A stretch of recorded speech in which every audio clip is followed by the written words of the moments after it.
चलिए, क्या आंसर आएगा इस क्वेश्चन में?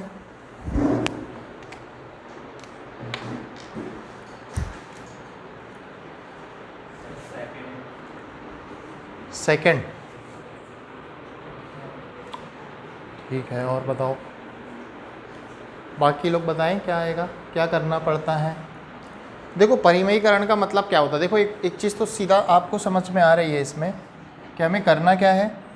हमें x की वैल्यू दी गई है ना, ये x की वैल्यू एक यहाँ रख देंगे और यही x की वैल्यू कहाँ रख देंगे, बटे में। और जब बटे में आता है करनी, क्योंकि ये रूट वाली वैल्यू है, तो उसका क्या होता है, परिमयीकरण। जैसे यहाँ देखो अलग से, आप जैसे 1 क्या आने वाला है आपका,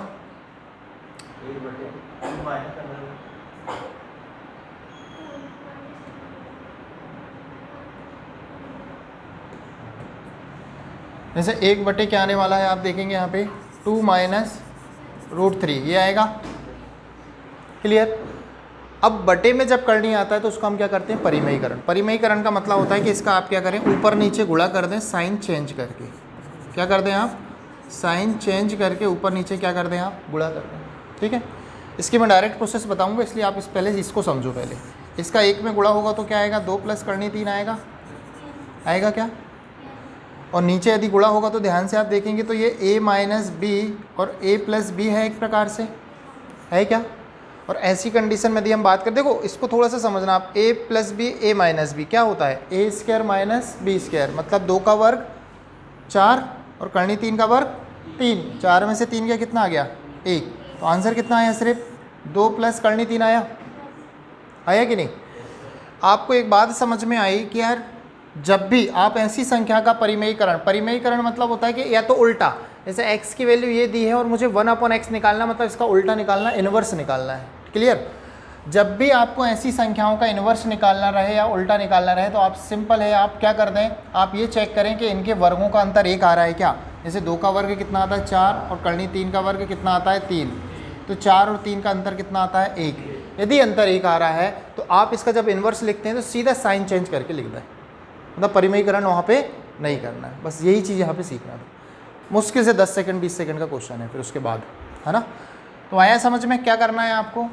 जब भी आपको इस प्रकार से कंडीशन देता है x + -1/x की वैल्यू, तो x की वैल्यू तो आप डायरेक्ट रख देंगे 2 - √3, ठीक है, माइनस 1/x। इसका जब इन्वर्स निकालना है तो आप ये चेक करिए कि दोनों के वर्गों का अंतर, दोनों का वर्गों का अंतर, इसका वर्ग 4 है और इसका वर्ग कितना है, 3 है। वर्गों का अंतर कितना आना चाहिए, 1। यदि वर्गों का अंतर 1 आ रहा है तो आप इसको डायरेक्ट साइन चेंज करके लिख सकते हैं, 2 + करनी 3। अब इसको अंदर सरल करेंगे तो ये माइनस हो जाएगा और ये भी माइनस हो जाएगा। तो देखें, माइनस का 2 प्लस के 2 से चला जाएगा, माइनस का करनी 3, माइनस का करनी 3, माइनस का 2 करनी 3, आंसर आ जाएगा ऑप्शन नंबर डी। आया समझ में कैसे करना था। तो वो दिख रहा था और टाइम भी ले सकता था आपका, लेकिन आप उसको यदि समझ पा रहे हैं तो कैसे इस प्रकार से करना है। आपको क्या चेक करना, हर बार ही देखो, बार बार नहीं बताऊंगा, मैं डायरेक्ट करूंगा आगे, इसलिए ध्यान से समझें आप, है ना। आपको सिर्फ ये चेक करना है कि दोनों के वर्गों का अंतर 1 है क्या। यदि 1 है तो उसका इन्वर्स जब भी निकालना रहे तो साइन चेंज कर देना, माइनस है तो प्लस कर देना, प्लस है तो माइनस कर देना। क्लियर बात है। ऐसे छोटे छोटे से कंसेप्ट हम बीच बीच में सीखते रहेंगे ना।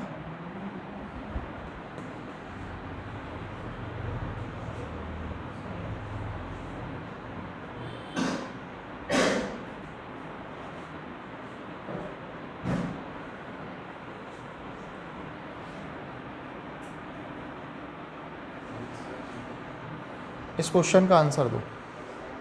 यहाँ भी 1-2 कंसेप्ट सीख लेंगे। क्या हो गया,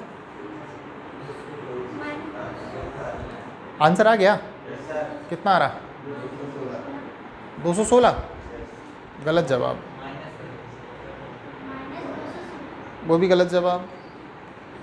अरे क्या कर रहे हो यार, थोड़ा सा दिमाग लगाओ, क्या है वो पूरे का घन थोड़ी हुआ है वहाँ पे, जो घन कर दिया आपने वहाँ पे, हाँ, और उसमें भी साइन चेंज कर रहे हो, मतलब कॉन्फिडेंस लेवल बिल्कुल 0।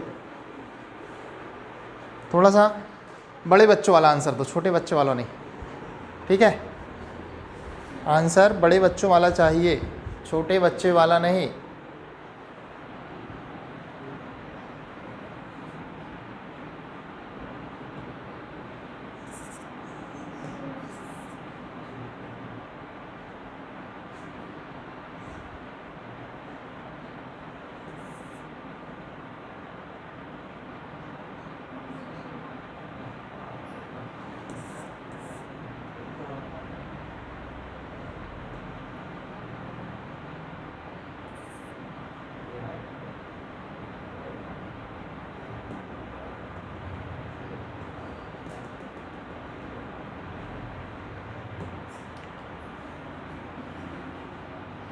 देखो यहाँ ध्यान से कैसे करते हैं इस क्वेश्चन का, सारा खेल सर्वसमीका का है जैसे अभी हमने पढ़ा है, ठीक है। अब यहाँ ध्यान से देखें सारे लोग, आपको मान लीजिए आपको दिया है a plus B whole cube, क्या दिया है आपको a plus B whole cube, तब आपका आता है क्या आता है a cube plus B cube plus 3ab और a प्लस बी, ये आता है, ठीक है। अब आपको नॉर्मल फॉर्म दिया है और आपको क्यूब वाले फॉर्म लाना है, क्यूब वाला लाना है, मतलब इतना तो क्लियर होता है कि यार जब तक हम दोनों साइडों का घन नहीं करेंगे चीज़ें नहीं आएंगी। इसको अपन किस तरीके से नहीं करना, उसको मैं डायरेक्ट बताऊंगा कि कैसे याद रखना है, लेकिन प्रोसेस समझो कि वो आता कहाँ से है, ठीक है। अब आपने बोला कि ठीक है मेरे लिए ए का काम अपने लिए ये कर रहा है और बी का काम कौन कर रहा है 1/a, ए मतलब ए है और बी मतलब 1/a है, क्लियर ये बात। अब यही चीज़ अपन यहाँ लगा दें कि सर ये a है और ये 1/a, मतलब ये a और b हो गए, इनका मुझे क्यूब निकालना, तो क्या आएगा देखो a का क्यूब प्लस 1/a का क्यूब प्लस 3a और b हमारे लिए 1/a है, ये क्लियर है ना सभी को, और ये हो जाएगा a प्लस b, तो a मेरे लिए a है और b क्या है 1/a है, एकदम क्लियर ही बात। अच्छा आपने क्यूब करा है a प्लस बी का क्यूब, तो आपने यहाँ का भी क्यूब करा है इस साइड का, तो इस साइड का क्यूब ये आ गया, और उस साइड का भी क्यूब करोगे, इसको हम मान लेते हैं अपने आप में क्या है ये p है, तो दोनों साइड का क्यूब करा है तो वहाँ भी क्या आएगा क्यूब आएगा, एकदम क्लियर है भी। अब आप ध्यान से देखना, आपको इसकी वैल्यू आपने घन किया था तो आपके पास ये सारा चीज़ आ गया, लेकिन आपको वैल्यू चाहिए इसकी, ये a प्लस 1/a, मतलब यहाँ पे हमने p रखा है, a प्लस 1/a का मतलब क्या है p है, जिसकी वैल्यू हमने p क्यूब, क्योंकि दोनों का घन करा, या तो इसको लेंगे या तो फिर उस तरफ मैंने लिख दिया हम p क्यूब, क्योंकि इसकी जगह मैंने क्या रख दिया अपन ने p रख दिया। अब हमारा यहाँ से है क्वेश्चन के ये चीज़ इसके बराबर हो गई, किसके p क्यूब के, यहाँ तक बात क्लियर है। अब हमें निकालना है किसकी value a cube plus 1/a cube की, वही देखो a cube plus 1/a cube, तो उसके लिए ये सारा का सारा पार्ट उस तरफ ट्रांसफ़र करना पड़ेगा आपको। आप यहाँ ध्यान से देखेंगे तो a से ही कट गया, और a प्लस 1/a इसी को तो हमने क्या माना है, a प्लस 1/a को क्या माना है हमने p, तो ये अपने आप यहाँ पे क्या है p है, और ये कितना है 3 है, तो ये 3p हो गया। तो हम डायरेक्ट बोल सकते हैं कि a cube plus 1/a cube की जो वैल्यू आएगी वो p क्यूब माइनस 3p आएगी, क्या बताओ, ये चीज़ क्लियर है। तो हम डायरेक्ट निकाल सकते हैं कि जब हमें ये वाला फॉर्म देता है तो a क्यूब b क्यूब की वैल्यू हम डायरेक्ट निकाल सकते हैं, क्या p क्यूब माइनस 3p से। वो कैसे आता है, वो यहाँ से आता है, आया समझ में। ऐसे स्क्वायर वाला भी था, ठीक है, तो इसको हम डायरेक्ट कर सकते हैं, आया समझ में, नहीं आया तो इसको आप डायरेक्ट आंसर निकालिए कि जब भी आपको इस प्रकार से कंडीशन देती है कि a प्लस 1/a की वैल्यू और a cube plus 1/a cube की वैल्यू, तो आप डायरेक्ट कर दें, यदि ये p है तो हम डायरेक्ट करेंगे p क्यूब माइनस 3p, तो p हमारे लिए क्या है -6 का क्यूब माइनस 3, और p कितना है -6 है ना, -6 का क्यूब कितना आएगा -216, और माइनस माइनस प्लस 6 तिया 18, 216 में से 18 जाएगा, देखो वैल्यू तो माइनस में आना है 198, तो माइनस का 198 इज़ द राइट आंसर। आ रहा है समझ में कैसे करना है, क्लियर। माइनस प्लस का भी विशेष ध्यान देना पड़ेगा आपको, तब जाके चीज़ें समझ में आएंगी। एक बार ध्यान से देखो क्या बात समझ में आई है ना, इसको सब आप तो उससे लिख लोगे आप, है ना, PDF से।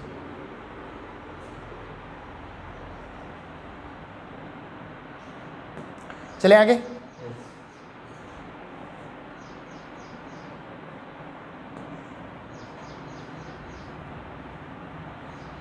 चलो एक आध क्वेश्चन और देख लेते हैं, एक दो क्वेश्चन। ये सब सर्वसमीका पे बेस है जो हमने पढ़ लिया यार, है ना। अब उसका यूज़ भी तो समझो आपके क्या करते हैं अपन यूज़, ये तो थोड़ा आसानी है काफ़ी। चलो इसका आंसर दो जल्दी से, जल्दी से यार, थोड़ा फास्ट, सारे लोग एकदम स्पीड से पेन चलाइए।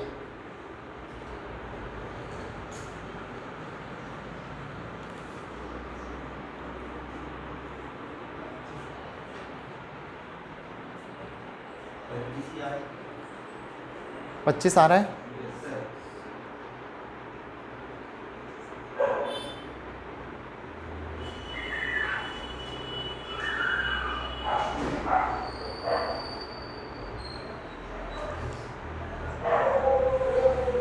सर्वसमीका याद है तो यूज़ कर पा रहे हो, नहीं है याद तो फिर आप कुछ नहीं करेंगे, क्या करेंगे फिर बैठे रहो आप। तो ए स्क्वायर देखो आपको क्या करना है, हमको ये दिया गया है आपको ए स्क्वायर माइनस बी स्क्वायर इस प्रकार से प्रश्न दिया है और आपसे ए माइनस बी की वैल्यू पूछ रहा है ना, तो आप डायरेक्ट यहाँ पे सर्व समीकरण लगाइए। ए स्क्वायर माइनस बी स्क्वायर क्या होता है आपका, ए प्लस बी और ए माइनस बी, डिवाइड में ऑलरेडी ए प्लस बी है आपके पास, है ना, इक्वल टू कितना दिया है 25, ये प्लस बी वाला चला गया तो ए माइनस बी आपको डायरेक्ट दिख रहा है कितना आ रहा है यार 25, मतलब आपने सिर्फ सर्व समीकरण का यूज़ किया। यदि वो पता थी तो ओरल ही हो रहा था वहीं देख के आपको क्वेश्चन। क्लियर? तो कुछ एकदम आसान भी आते हैं, देखो एग्जाम में आया भी है ये, है ना।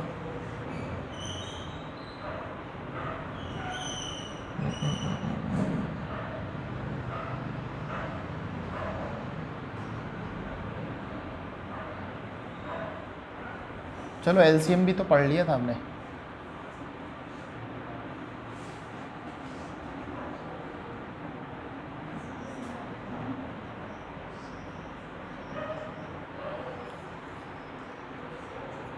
जल्दी ओरल है ये क्वेश्चन, क्या आएगा, सी आएगा पक्का। क्या निकालना है, एलसीएम। एलसीएम मतलब मैक्सिमम पावर, एचसीएफ मतलब मिनिमम पावर, है ना। तो हमें क्या निकालना है, एलसीएम। एलसीएम का मतलब होता है यदि समान संख्या है तो अधिकतम घात, और एचसीएफ का मतलब होता है यदि समान संख्या है तो न्यूनतम घात। तो यहाँ यदि हम देखेंगे कि ए की बात करें तो ए की हमारी अधिकतम घात कितनी आ जाएगी, ए क्यूब, कितनी आ जाएगी, ए क्यूब। बी की हम बात करें तो बी स्क्वायर और बी क्यूब, तो बी क्यूब आएगा। यदि हम ध्यान से देखें ए क्यूब बी क्यूब ये दोनों ऑप्शन में है हमारे पास, है ना।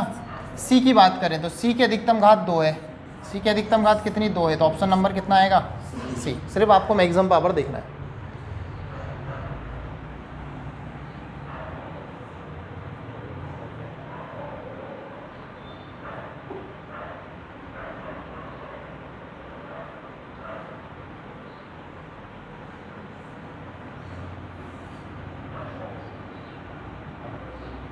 अब भी करा क्या, थोड़ा बड़ा आ गया बस सर, ग्रुप डी है ना, थोड़ी कठिन पूछता है, कठिन मतलब कैलकुलेटिव पूछता है।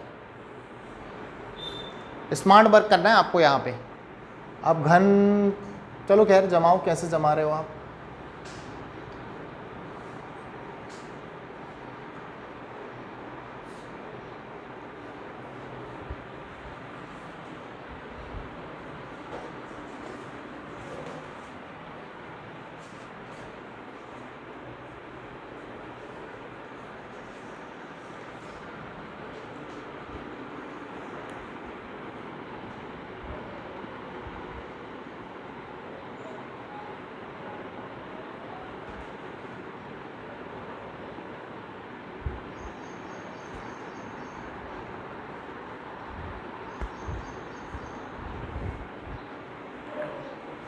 बयालीस का घन करना पड़ेगा सर, क्या बताएं अब। हाँ 30 तक तो हमसे हो नहीं रहे हैं, कहाँ 42 का पूछ लिया।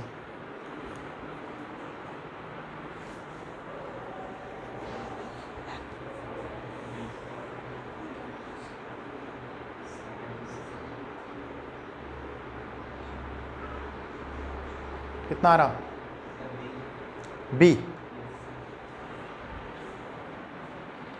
देखें ध्यान से, आपको क्या करना है क्वेश्चन में, आपके पास 1/x प्लस 1/x की वैल्यू दी है और आपसे क्या पूछा है, x cube plus 1/x cube की वैल्यू। तो हमें पता है डायरेक्ट यदि ये निकालना है आपको, ये हमारे लिए किसका काम करता है, p का। यदि क्यूब फॉर्म निकालना है तो p क्यूब माइनस 3p, ये हमें करना है। p मतलब हो गया 42 की घात 3 माइनस 3 इंटू 42। अब या तो आप क्यूब कर लो और इसको नॉर्मली सॉल्व कर लो, या फिर 42 इधर भी है 42 इधर भी है। आपने 42 कहाँ ले लिया, बाहर, तो अंदर 42 का वर्ग बचेगा, और 42 का वर्ग होता है 1764, और यहाँ 3 बचेगा सिर्फ। 4 में से 3 गया, मतलब इकाई का हम बात कर रहे हैं, 4 में से 3 गया कितना आएगा, 1, और 2 पे जब गुणा करोगे तो 2 एकम 2, यूनिट डिजिट एक ही में 2 दिया है, क्योंकि एक ही ऑप्शन में। हमें डायरेक्ट कर सकते थे इसको, ऑप्शन नंबर बी। क्यों निकालें क्यूब और क्यों निकालें गुणा, क्यों करें, है ना। अब थोड़ा सा दिमाग लगाना था आपको कि हम किस प्रकार से इसे बैलेंस कर सकते हैं। क्लियर? या तो आप वहीं पे नॉर्मली कर लेते कि यार मुझे इसका क्यूब करना है, तो यहाँ कितना आएगा, 8 इकाई के अंक आएगा ना, 2 का घन करोगे तो 8, ये 8 आएगा, और ये 3 दूनी कितना बनेगा इकाई में, 6, 8 में से 6 गया कितना आएगा, खत्म क्वेश्चन। इतना भी करने की ज़रूरत नहीं है। अरे भाई ऑप्शन क्यों दिए हैं आपको, ऑप्शन इसलिए थोड़ी दिए कि हाँ सर वो थोड़ा भरा भरा लगेगा बोर्ड, इसलिए। हाँ चलो एक आध क्वेश्चन लास्ट और करते हैं, क्यूब वाला। ऐसे कुछ कुछ क्वेश्चन मैं करवा दूंगा तो आपकी सर्व समीकरण भी साथ साथ हो जाएगी, क्योंकि इसे पढ़ना था आपको सरलीकरण में।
जल्दी बनाओ यार प्रमोद, इतने में तो आंसर आ जाना था।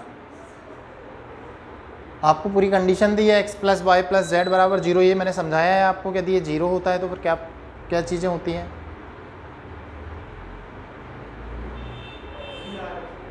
Option number A. देखें यहाँ पे आपको इस प्रकार से क्वेश्चन देता है x plus Y plus Z equal to 0, और इस प्रकार से वैल्यू पूछता है। हमें पता है x plus Y plus Z equal to 0 जब होता है तो a cube b cube c cube बराबर क्या हो जाता है 3abc, तो वही यहाँ पे लगने वाला है। यदि आप इसका एलसीएम लोगे तो क्या आएगा, एक्स वाई जेड आएगा, वाई जेड से वाई जेड कटेगा तो एक्स बचेगा, और एक्स की घात इस पर गुणा होगा तो एक्स का क्यूब आएगा, क्या एक्स का क्यूब। यहाँ पे जेड एक्स कट जाएगा तो वाई बचेगा, वाई का इसमें होगा तो वाई क्यूब। इसी प्रकार से यहाँ क्या आ जाएगा एक्स क्यूब। और इस पूरे की वैल्यू कितनी होने वाली है आपकी 3xyz। क्यों, क्योंकि x plus Y plus Z equal to क्या दिया है हमको 0 दिया है, और डिवाइड में भी क्या दिया है हमको xyz। ये खत्म, आंसर कितना आ जाएगा आपका ऑप्शन नंबर ए। इसलिए तो सर्व समीकरण पढ़ा है आपने कि आप उसका तरीके से यूज़ भी कर पाओ। एलसीएम लेना था, xyz आएगा आपका एलसीएम, 2 से कटेगा 1 बचेगा, अगला वहाँ गुणा हो जाएगा तो a cube b cube c cube का फॉर्म बन जाएगा। उसकी वैल्यू 3abc हो जाती है कब, जब a प्लस बी प्लस सी क्या हो जाता है 0। आया समझ में क्या। चलिए ठीक है, यहीं तक चलें औसत पे। थोड़ा और पढ़ के आओ, कल और क्वेश्चन करेंगे इसी पे बेस, क्लियर। और इसी टाइप के या फिर इसी वैरायटी में 2-4 और करवा दूंगा मैं, तो आपको वो चीज़ दिमाग में बैठ जाएगी, क्योंकि बिना प्रैक्टिस के नहीं होने वाली, याद है ना। ये क्या दिया है,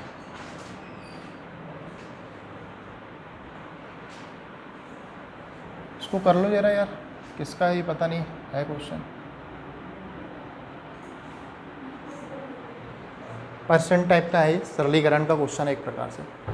बताओ यदि किसी संख्या का 27.5% 11 है तो वही संख्या क्या है।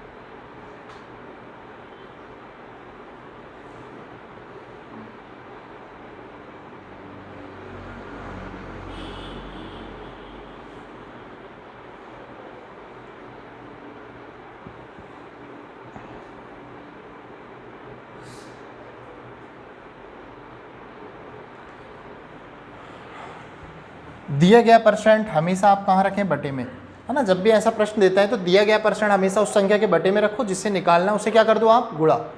तो आपको क्या दिया है 27.5% का मान 11, मतलब जो 11 है अपने आप में कितना परसेंट है 27.5, उसे बटे में ले लें। और जिसे निकालना है तो वह संख्या याद करें, संख्या अपने आप में कितने परसेंट होती है 100, है ना। ये दशमलव काटोगे तो यहाँ 0 ले लेंगे आप। 25 से इसे काटेंगे, 25 11 होता है 275, और 25 से ये 4 बार, 11 से ये चला गया 10 बार, तो 10 चौके कितना आ गया आपका 40, है ना। कैलकुलेशन कुछ भी कठिन नहीं था, बड़ा आसान सा है। चले आगे, चलिए औसत का क्वेश्चन आते हैं अपन।